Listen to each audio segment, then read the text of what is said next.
Hey, it's Mark Yegge, wealth architect, author, and founder of Light Circle.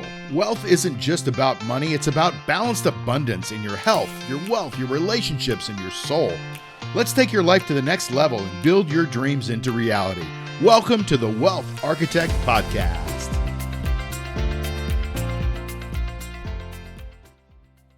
I'm your host, Mark Yegge, and today we have on a good friend of mine. He is the Director of Transformation at Ministry of the Mind. He is also a master hypnotherapist. He's a subconscious programming expert, so he can get you on a visceral level, at a cellular level, to change your habits through the work that he does with the subconscious mind. And I've seen him do it. He is awesome at it. He's going to be speaking at our event coming up in January called Your Greatest Year. Please help me welcome Nicholas Spohn. Nicholas, welcome to the podcast. Let's talk about some really cool stuff that you've got going on, and also how people can actually take charge and change their life. Let's make that the concept of what we're talking about today. And I've got Light Circle back here in the background because Light Circle is it's my mastermind group for success-oriented, soulful individuals. And I'm excited about what we've got going on at Light Circle. And I know you are too, Nick. You've been a big part of the inspiration and helped me put this together. And you're going to be a speaker at our event. So this is going to be a podcast about how you can change your life if you want to change your life, but hopefully how you can create a beautiful life. Mark, I want to say something first. I want to do a little commercial for you here. I just was thinking about this the other day. I'm so grateful to have someone like you in my life, someone who has such breadth and depth of knowledge. And to have a friend that, like, you and I go deep into so many different topics, and you stimulate so many creative processes in my mind that every conversation with you inspires me to do and be something more. And so I just want to say, for your audience, to get the opportunity to join Light Circle and the mastermind and to spend time with you, it's incredible. And it's been so awesome having a friend like you and traveling with you and really just building this friendship. So that's my little commercial for you. Well, thank you. That's very nice of you to say. Unsolicited commercial. I'll send you a check later. Yeah, perfect. But I accept Bitcoin now. So great. We actually met at a mastermind group that I had been involved with. We were both involved in several years ago, and it was in a different country. I think you and I have been probably like to 6 countries together or something like that. I'm not sure. But it's been a lot of fun. And really, to me, and I was just saying this before we went live here, is why don't people do this more, right? Why don't people live their life where they want to be living their life? That's the thing. That's one of the reasons I started Light Circle. And one of the reasons I do the Wealth Architect podcast is because we think we just want to be rich, right? We watch Ty Lopez driving around his Lamborghini, and we're like, we want to have that. But that's not what it's all about, right? Is there more to life than having a Lamborghini and a really nice car and a woman in a bikini from Sweden? What do you think? I just heard this again the other day. It was a Bob Marley being interviewed, and someone says, "Are you a wealthy man?" He says, "What do you mean wealthy?" And the guy goes, "Well, do you have a lot of possessions? Do you have a lot of money?" He goes, "Oh, is that how you define wealth?" And it was just like no, of course not, right? Of course not. It's Mark, I've realized over the last year or two that there's really 2 things that are important. It's your health, your mental and physical health, and then the people in your life, you know? Yeah. And so to be the best version of yourself, to be able to connect deeply with the people in your life, I think those are the 2 most important things that there are. And if you've got money, but you don't have health or friends, it's worthless. Who It's cares? absolutely worthless. Yeah. So I've had the experience, I got a couple of years on you now, but I've had the experience of making a ton of money, millions of dollars, and having really nice houses on the water, bigger houses than I needed, 3,500 square foot for me and my fiance at the time.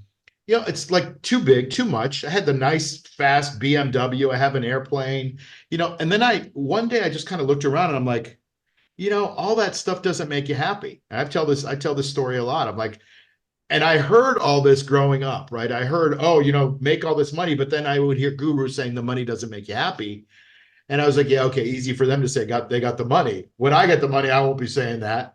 But man, they were right. They were right. It's all about balanced abundance, as we call it in Light Circle. Yeah, I spent a few years, I got really good at, and you watched me through this process, buying real estate with nothing down. And I thought, I'm going to accumulate all this wealth and all these things. And it was like a tether. It was like a burden. Then I had to manage all these properties, and some of them did really well. but it wasn't what fulfilled me and what lit me up. It wasn't like my main purpose. And so it just became a burden. And now I'm in this process of selling and just getting rid of all the things that are slowing me down from living my true purpose. I talk a lot about open loops. We use open loops with hypnosis and NLP, and open loops are something that's unresolved. So the nervous system sees it as something unresolved, and it's what creates anxiety. So Mark, if you think about, like, if you're going to bed and there's a bat flying around your room, you're going to have anxiety. When you see the bat fly out the window, you're like, oh, that's resolved. I can go to sleep. But if you don't see the bat leave, you're not going to be able to sleep that night, right? And so what we do with all these possessions is we open up all these loops, and we have all these things to manage and all these things that pull our energy off. And I'm in this phase of like getting rid of just taking an axe and getting rid of all of the things that don't matter. You do this hypnosis thing, right? And when people hear the word hypnosis, and I've seen you say that you're a hypnotist and a hypnotherapist in front of people, and I see what happens in people's brains, right? You're either fascinated, which most people are when they hear you say that, or they're like, yeah, that sounds really quacky. How do you bring those people over to your side, if that's even a goal of yours, to make them understand that hypnosis is not some quackery? We're all hypnotized every single day, aren't we? Yes, we are. And, Mark, I'll start by saying this. I don't really know what hypnosis is. I don't really know how to define it. I don't know where general conversation stops and hypnosis starts. I know the principles of it. I know how it works, and I've seen how effective it is. But the simple way that I explain it, again, it's not comprehensive and it's not perfect, but this is the working definition I use for most people, is that hypnosis is two things. It's focus. What you focus on, you feel, and expectation. What you expect is generally what you manifest. And so as a hypnotist, even if I'm just talking to someone and I'm not, quote unquote, hypnotizing them or having their head drop or close their eyes, if I can shift their focus from what they don't want to what they do want and have them start making internal pictures and internal dialogue of what they want and better feelings, and then I can cue something and get them to expect something positive to happen or a positive feeling to come about as a result of something. If I can use focus and expectation, that's pretty much what hypnosis is. So if I say in a moment, I'm going to snap my fingers and you're going to go into a trance, well, it only works because they're expecting it to work. And so a lot of people will be like, oh, hypnosis doesn't work on me. Well, what they're doing, and this is how I frame it, I totally reframe it and turn it around on themselves. I say, what do you mean? You're hypnotizing yourself right now to not be hypnotized. Yeah. You're an incredible hypnotist. You've just hypnotized yourself to believe you can't be hypnotized. I'm no match for that. Like, you're going to hypnotize yourself better than I am. And by speaking, I can't be hypnotized. You're focusing on that. You're expecting that. And that's your experience. Does that make sense? Is that succinct enough? So far, you're 2 for 2 on analogies. The bat thing flying around the room, and the person hypnotizing themselves when they speak out something out loud. So true, so true. So what actually happens during a hypnotherapy session? You call it hypnosis. I call it hypnotherapy. I guess it's interchangeable. But what actually happens during why is it effective, right? Why is it more effective than laying on a couch for 10 years, talking to your psychologist and telling them about your childhood? Why is it more effective than that? Or is it? Hi, I'm Mark Yegge. Every new year brings hope, but have you ever made those resolutions and by February they're out the window? Yeah, me too. This coming January 13th and 14th, join me at Your Greatest Year. It's an online summit dedicated to setting you on a path to transformation, abundance, and growth. Make your resolutions a reality. Let's create magic together in 2024. Make 2024 your greatest year. To register, go to 2024yourgreatestyear.com. So it is more effective. One of the most important things we do as human is we make meaning. And I don't know, I didn't know if I was going to get into this today, but I think we'll go into my whole theory on how the personality is formed in just a moment. But we make meaning. So we have events that happen to us. People tell us things. We have experiences and emotions as children and growing up. and we make a meaning about the type of person we are based on that. And so you may give a meaning to I am worthless, I'm stupid, I'm ugly, I'm poor, I'm not lovable. And that early childhood event, you may make that meaning. And what happens is that meaning generalizes into the rest of your life. This happens sometimes, right? So it may stay in that certain context, like, well, in intimate relationships, I'm not lovable, or it may generalize into every single area of your life. And that meaning is what shapes how the subconscious sees the world. And so with hypnosis or hypnotherapy, what we do is we go back to that event and we change the meaning that you gave it. We take the lessons from it, because there's always lessons in these things, right? Every setback or failure has the seed of an equal or greater opportunity. You know that from Napoleon Hill. And so all of these, quote unquote, traumatic events, they all have gifts hidden in them. And so if we can find the gifts, change the meaning of those events, then the subconscious processes the whole world differently after one session versus sitting on a couch and just rehashing the event over and over again. You're reliving it, but you're not changing the meaning. Interesting. Okay. So it's all about meaning, right? I think Tony Robbins says we have to be masters of meaning, right? Masters of meaning. That's it. So Mark, this is, I've actually never talked about this I've given one talk on it, but there's nothing on the internet. But do you want to know my theory about how our personalities are formed and how internal conflicts start? All right. Would you guys like to hear it? Okay, I'd like to hear it. Go ahead. This might be a little much, but here we go. So what happens is an early childhood event, let's say, you're abused or, this person is abused and they make a meaning. I'm a victim. I'm weak. I'm not good enough. I'm not lovable. And so what happens, some people accept that meaning and they live their whole life based on that. But people like you and me, Mark, what we do, and your ambitious listeners, they say, you know what? Screw that meaning. I'm going to build myself into something that is the exact opposite of that. Right. So I'm going to be really strong. I'm going to be really influential. I'm going to be really smart. I'm going to achieve a lot of things. I'm going to be really tough. And so what happens is people like you and I, we go read all these books and go to seminars and we train and we visualize and we become the opposite of whatever that traumatic event was. You with me so far? Yeah. But what happens is and you've heard me talk about this, like parts, we have parts of ourselves.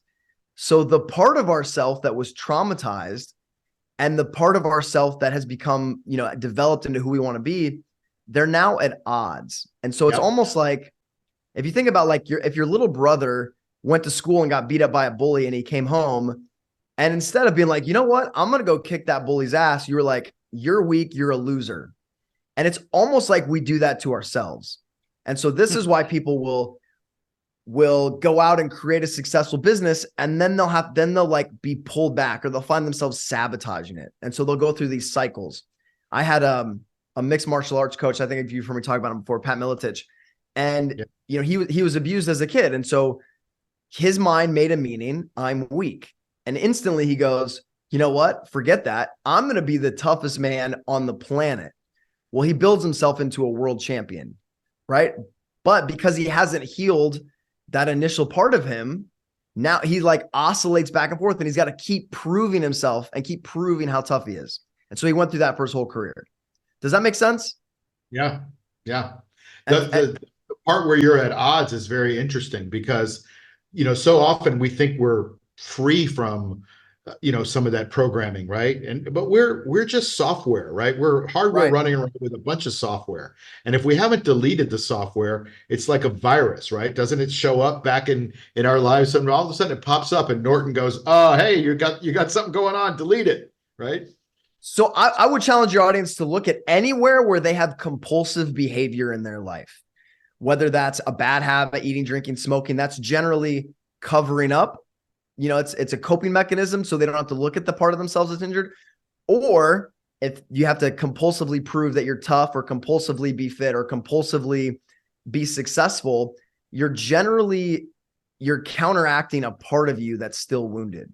Now, when you do this work, this hypnotherapy work, and you forgive yourself and you heal those parts and integrate them, you will still have all the skills you developed, and you'll still be that person, and you can still perform to the level that you developed yourself to perform, but you won't feel it as like this compulsive need to prove yourself. You'll be free. You'll be free to perform at a level that includes all of your past experiences, but you don't have to, your identity is not based on it anymore. And often we bring those unconscious processes up to the surface to make them conscious. And that alone can start a person to change when they're like, oh, I didn't realize I did this because of the way what my dad said to me when I was 6 years old. I had no idea.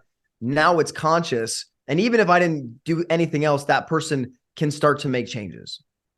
Got it. Interesting. All right, let's pivot here a little bit because we could talk about this forever. I don't know if we're going to hypnotize anybody on the call right here on the podcast, but people can be exposed to you. You're launching. Let's talk about what you're doing first, and then we'll talk about your speaking role here at the Your Greatest Year event. But what do you got going on these days? So, like you, I just set up a ministry called the Ministry of the Mind, and it's with one of my mentors, Freddie Jacquin, who's a really, really powerful hypnotherapist and hypnotherapy trainer.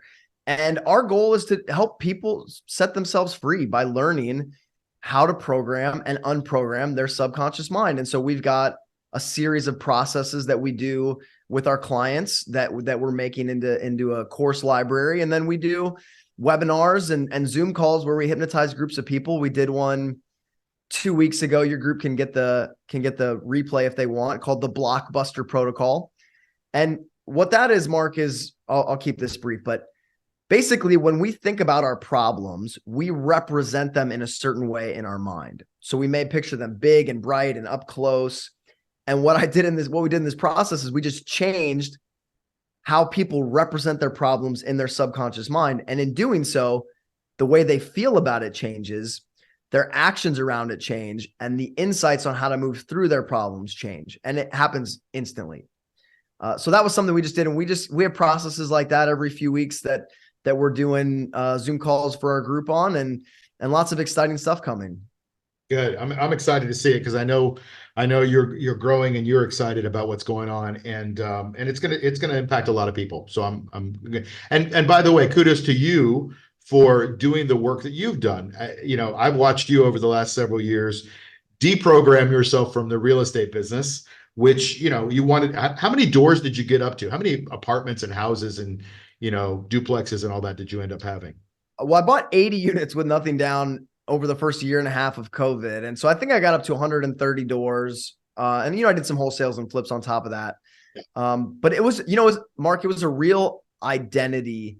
Like I had to shed a whole identity. Yes. And I'm still working through that. Because what happens is we box ourselves into, we believe we're a certain way. Yeah. And then when we're like, you know what, I'm so much more than that. You have to shed the neural network that limited you by that initial identity. And so that's something that I've definitely learned firsthand. Well, what's the one reason you're not in that anymore? Other than the fact that I know you have a passion for hypnotherapy, and that's where your heart is.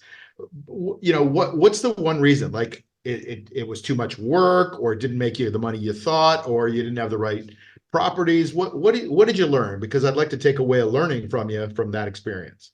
Yeah. So the real estate gurus are not gonna maybe like this, but for one, it wasn't my purpose. It wasn't my heart's calling. For two, the tenants and the contractors in the city just made it unbearable. I mean, when a real estate guru is showing you the numbers on what a deal should look like, I was doing better deals than all of them. Like I had great cash flow. The numbers on paper were amazing. But what happens is if a tenant trashes your place and it's $5,000 or $10,000 to get it cleaned up, well, it takes you 2 or 3 years to make that cash flow back.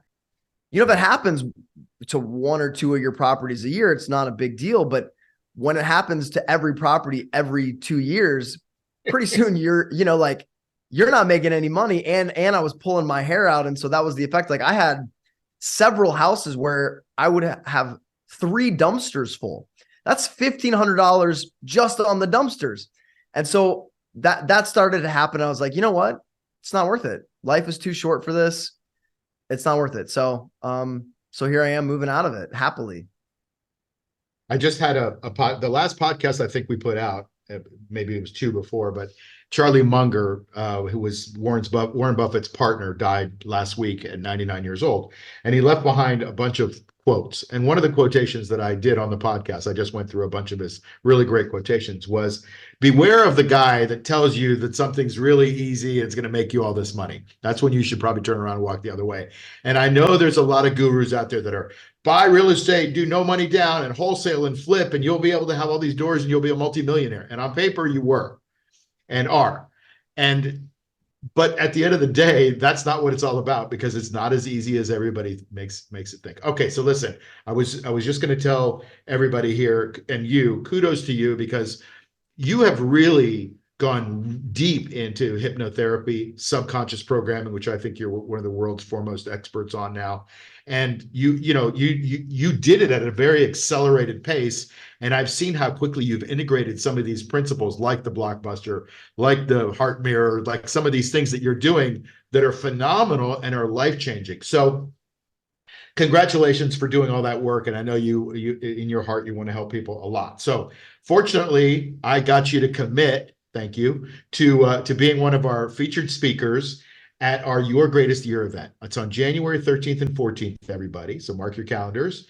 It's a 2-day event online. It's an online virtual summit with 7 if you count me, awesome speakers who are going to be taking you through all the areas of your life. Nicholas Spohn here is going to be one of them. Nicholas, why don't you tell us a little bit about what they can expect? Give us a peek into what you're thinking. Well, I don't like to plan too far ahead because I let my subconscious mind develop the plan on its own time. But the outcome is going to be to program in the person they want to be and the year that they want to have. So we're going to step into the feelings and the visions, and we're going to, I coined this term preform, like performance. So instead of a performance, we're going to do it ahead of time. So we're going to preform our year in our subconscious minds, and we're going to rehearse it, and we're going to step into it. We're going to see how we want to show up, what we want to create, what our priorities are. And we're going to live in that until the subconscious mind locks onto it like a heat-seeking missile locks onto a target. Because the subconscious mind has this, I've got one of my favorite books right here, Mark. You've heard me talk about this countlessly, Psycho-Cybernetics. One of the best books ever. Yeah, that our subconscious, Cybernetics, everybody, by Maxwell Maltz. Our subconscious mind has this like servo mechanism that directs us towards the goal that we set for it. And again, most of the time that goal is our early childhood painful experiences. And so we just change it and we set a new goal for it. And it's a goal that we consciously decide through your process of setting ourselves up for the greatest year. Great. I can't wait. We have so many cool people coming in doing this talk. We have a guy that used to be good friends with Zig Ziglar and Charlie Jones back in the day. He's an inspirational, motivating kind of guy, and he's really focusing on the DISC model. So I love that. We've got somebody who's going to be talking about how to integrate the ancient wisdom of chakras into what we're doing. And then you got me talking about wealth and time management, some of those Western things. You've got somebody else talking about purpose. It's going to be just a lot of fun. And I want everybody to be able to walk away from this event with a full plan of what they can expect from 2024 so they can make it your greatest year. One of the things that the reasons I've started this is that, the end of the year comes and we've eaten some extra cookies and cake and we're like, oh, I got to lose some weight. And then in January, we decide to join a gym and we decide to lose 10 pounds or whatever it is. And studies show that by the end of the month of January, 85% of people have already abandoned their goals. And that's only 1/12 into the year. And so my goal is to make it so that it's a more holistic thing, right? If you want to lose weight, you're not going to be able to lose weight if you have a lousy family relationship, right? Or if you're being pulled at work and you haven't figured out how to balance work because you're not going to find the time to work in the gym at your in your calendar. So you've got to make all the things work in your life together. So that's what I'm excited about. Well, Mark, you and I know willpower only gets you so far, right? I think if you use just willpower to change your diet on January 1st, you're going to make it till the second or third before that cake in the fridge starts calling your name and you just eat it all in one sitting, right? And so it's really putting this idea into the subconscious mind and locking it in. And I'll teach your audience how to do that. And so like I just did this 40-day super clean diet thing. And, I got to the end of 40 days and I was like, that was really easy. Like there was no willpower. And as soon as I hit the end of 40 days, I think I ate some things I wasn't eating before because I told my subconscious mind, like 40 days, this is what we're doing. And as soon as it was over, it wanted to binge a little bit. And so it's just continually telling the subconscious mind what we want it to do, how we want it to perform. And I think that's the most important, least talked about thing that there is on this planet in order to maximize who you are as a human. Yeah. Yeah. I can't wait. Listen, I we could talk about this for hours, but first of all, how do people find out a little bit more about you? And then we'll tell them how to find out a little bit more about Light Circle and Your Greatest Year event. Go ahead. So new website, we're still building, but ministryofthemind.org is up and running. And that blockbuster protocol we talked about, people could get access to. It's just ministryofthemind.org/blockbuster. I'm on social media as Spohn Trained. That's my last name, Spohn Trained. Spohn Trained on Instagram and YouTube and Facebook and all the places. So, but Ministry of the Mind is where we're focused now and what we're growing now. Yeah, great. Good stuff. And guys, get more of Nicholas Spohn in your life because he's an inspiring guy. He's a motivating guy. He's a very accomplished guy in a lot of different fields. And he's gonna help change your life. I know it. And he's gonna help change our life at the Your Greatest Year event coming up January 13th and 14th. If you want to find out more about that, go to lightcircle.org/Your Greatest Year, all in lower caps, Your Greatest Year. That'll take you right there. And you'll be able to register for that. Right now, it's at $197. We got early bird specials going on. So by the time this podcast comes out, I think we'll still have that going on. But once I get to my allotted number on my technology platform, I am done. And so I won't be able to manage that many more people after we get to that number. Thank you so much for being on. Maybe you're going to become a regular guest on this thing. We still have to have our economics fun debate that we used to joke about. We still got to do that. But thanks again, Nicholas, for being on. And everybody else who's listening, watching, remember what I always say, never give up your power in your health, your wealth, or your time. See you next time. Have a great day, everybody. Take care. You've been listening to the Wealth Architect Podcast with Mark Yegge. Follow us on iTunes, Spotify, or wherever you get your podcasts. Like and subscribe on YouTube. Share and tell your friends. See you soon.